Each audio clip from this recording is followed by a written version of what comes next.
Hi, it's Liv Edmonds here. I'm reporting for Life, the Basic Manual, and I want to talk to you about my experience of living through the Christchurch earthquakes in 2010 and 2011.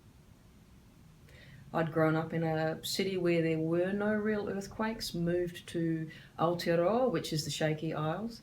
Christchurch, we had a massive earthquake in 2010, September, 4:35 in the morning. Wake up. What is this? The bed was rocking, the house was shaking and creaking and groaning. The ground was just banging up and down and rocking. And there was a really loud noise that sounded to me like a freight train, like I was standing right next to a freight train and it was coming at me. My partner said during the quake, the house is going to fall down, there'll be nothing left. The noise was just incredible. It lasted, I think, for about 45 seconds. And it was the weirdest 45 seconds because my brain couldn't process what was going on. Got out of bed, stood under a doorway because I thought that that was a safe place to be. The door jamb, a structure that might be safe in the house.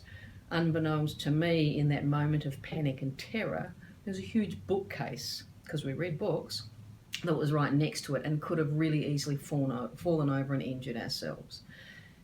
Lesson number one, look at where you're going to go and have a plan to get there and then try to adapt, because things may well be falling around you.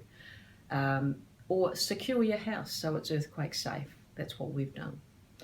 The second earthquake that I went through was in February 2011. I was at work. So work is a different environment. You're not at home with your family. You're used to your house, and we'd had bunches of aftershocks after, so you could hear the noise of what was happening in the house. For lots of people in Christchurch, that was a 4.2. That was a 4.7. I think it was over there or over here.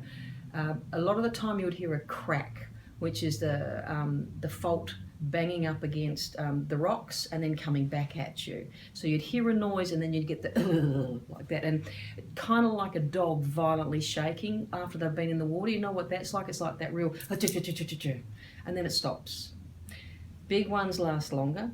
So the one in February, it really was, it was a smaller earthquake, but the world was really bouncing up and down and rocking side to side at the same time. Again, I'm with a bunch of strangers, well, people that I work with, but people I work with, we're all trying to get to safety. We're in the lunchroom.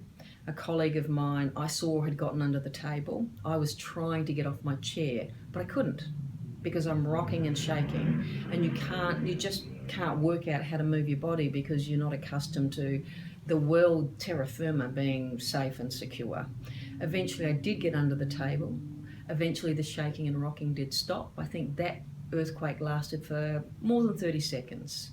And that was the one where a lot of people sadly were killed.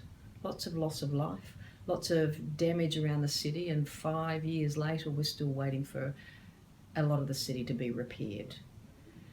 It's a horrifying experience because there's nothing that can prepare you for emotionally and physically what's happening. And I like to know what's going on in my life, and I just couldn't work it out. And you're in this moment of noise, shaking. Different people handle it differently. There were people that were screaming, people that were just deathly silent, people that were frozen. And then after that, I guess, is one of the other things maybe I'll talk about if I get another chance, about what it was like after that, the immediacy of the earthquake. Thank you again for letting me speak with you, and I'll talk with you again.